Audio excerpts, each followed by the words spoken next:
Pourquoi tant de chrétiens prient-ils constamment tout en ne voyant toujours aucun résultat? Pourquoi la foi semble-t-elle faible alors même que la parole de Dieu dit que vous avez déjà la victoire?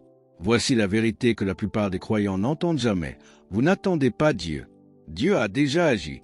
Vous continuez à prier pour ce qu'il vous a déjà donné, et cette seule erreur annule silencieusement votre foi. Restez avec moi, cela changera votre façon de prier pour toujours. Pourquoi tant de chrétiens prient-ils constamment et ne voient-ils toujours aucun résultat? Pourquoi la foi semble-t-elle faible alors que la Bible dit clairement que la victoire vous appartient déjà? Pourquoi des croyants sincères qui aiment Dieu, lisent la parole, vont à l'église, vivent-ils encore vaincus, confus, malades, craintifs et incertains? Voici la vérité qu'on n'a jamais enseignée à la plupart des croyants. Vous n'attendez pas Dieu. Dieu a déjà agi. Vous continuez à prier pour ce qu'il vous a déjà donné, et cette seule erreur annule silencieusement votre foi. Cessez de prier pour ce que Dieu vous a déjà donné. Cette affirmation confronte l'une des incompréhensions les plus profondes du christianisme moderne. La plupart des croyants sont sincères, fidèles, dévoués, assidus à la prière et disciplinés. Pourtant, ils mènent des vies sans pouvoir parce que leurs prières sont enracinées dans le manque plutôt que dans la vérité de l'alliance. La foi repose sur des faits juridiques établis. La nouvelle alliance n'est pas une promesse que Dieu envisage de tenir, c'est un contrat achevé et exécuté par la résurrection. Lorsque vous priez, « Seigneur, s'il te plaît, donne-moi la clarté, la force, la paix, la guérison, la provision ou la victoire », vous priez sans le savoir contre l'accomplissement de l'œuvre achevée du Christ. 2 Pierre 1, 3 déclare que Dieu nous a déjà donné tout ce qui contribue à la vie et à la piété, au moyen de sa connaissance. Notez le temps passé. Il a donné et non il donnera. La foi ne fonctionne que là où quelque chose existe déjà. La foi ne peut pas agir là où vous croyez que quelque chose manque encore. Hébreux chapitre 4 nous dit que les œuvres étaient achevées depuis la fondation du monde. Cela signifie que rien concernant la rédemption, la justice, la guérison, l'autorité, la paix, la provision, la protection ou la victoire n'est encore en attente au ciel. Il n'y a pas d'affaires non réglées du côté de Dieu. Le retard n'est pas une hésitation divine, le retard est une incompréhension humaine. Cognon a expliqué que le croyant doit passer de la requête à l'exécution. Sous l'ancienne alliance, les gens priaient pour que Dieu agisse parce que la rédemption n'était pas accomplie. Sous la nouvelle alliance, les croyants agissent sur ce que Dieu a déjà fait parce que la rédemption est achevée. De nombreuses prières échouent, non pas parce que Dieu est silencieux, mais parce que la prière elle-même est enracinée dans l'incrédulité déguisée en humilité. Dire « Seigneur, s'il te plaît, donne-moi ce que tu m'as déjà donné », semble humble, religieux et sincère, mais cela contredit la réalité de l'alliance. Jacques nous dit que l'homme au double langage ne reçoit rien. La duplicité consiste à croire que Dieu a donné quelque chose tout en lui demandant encore de le donner à nouveau. Cette contradiction éteint la foi à sa racine. Paul n'a jamais prié pour que la justice arrive. Paul n'a jamais prié pour que la puissance descende du ciel. La révélation n'est pas Dieu qui parle plus fort. La révélation est votre intelligence qui rattrape ce qui existe déjà à l'intérieur de votre esprit régénéré. 1 Corinthiens chapitre 2 verset 16 déclare que nous avons la pensée du Christ.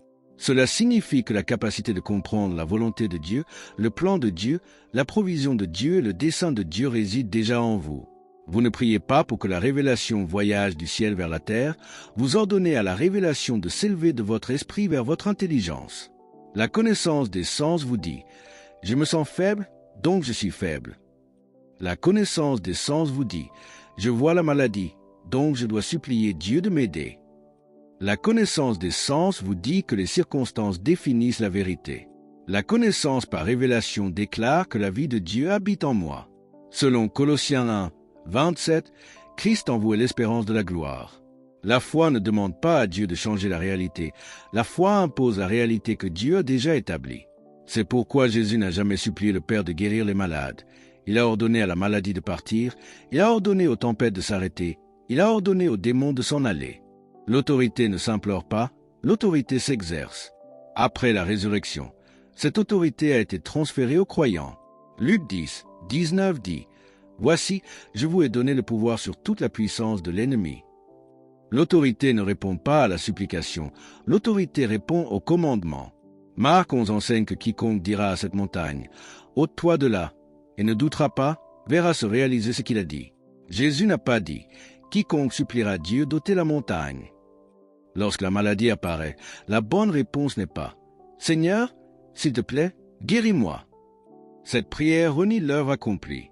La bonne réponse est « Maladie, tu n'as aucun droit légal dans ce corps parce que je suis racheté de la malédiction de la loi. » Selon Galates 3, 13 Ésaïe 53, 5 déclare « C'est par ces meurtrissures que nous sommes guéris. » 1 Pierre 2, 24 confirme « Vous avez été guéris. » Au temps passé, la guérison n'est pas quelque chose que Dieu fera peut-être, la guérison est quelque chose que le Christ a déjà accompli.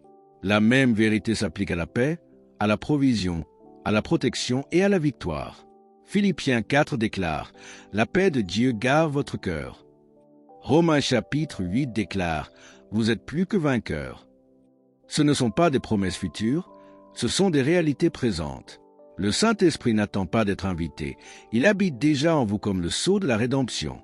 Selon Éphésiens 1, 13, lorsque vous proclamez la parole avec foi, l'Esprit l'exécute. Cognons enseigné que le nom de Jésus est un instrument juridique et que le Saint-Esprit est l'exécuteur divin qui le fait respecter. La prière qui ignore l'œuvre accomplie est sans pouvoir, la prière qui s'appuie sur l'œuvre accomplie est imparable. Vous n'attendez pas Dieu, Dieu attend que vous agissiez sur la parole. Romains 8, 32 dit « Lui qui n'a point épargné son propre Fils, comment ne nous donnera-t-il pas aussi toutes choses avec lui ?» Donner gratuitement signifie déjà accorder. La foi ne supplie pas, la foi prend possession. La foi s'empare de ce qui vous appartient déjà et le fait manifester. C'est pourquoi prier pour obtenir la clarté produit souvent de la confusion. C'est pourquoi prier pour obtenir de la force produit souvent du retard. Vous priez en dessous de votre position d'alliance. Cessez de prier pour la clarté. Commencez à ordonner la révélation. Cessez de prier pour la force. Commencez à déclarer la vie de Dieu en vous. Cessez de prier pour la guérison. Commencez à faire valoir votre rédemption.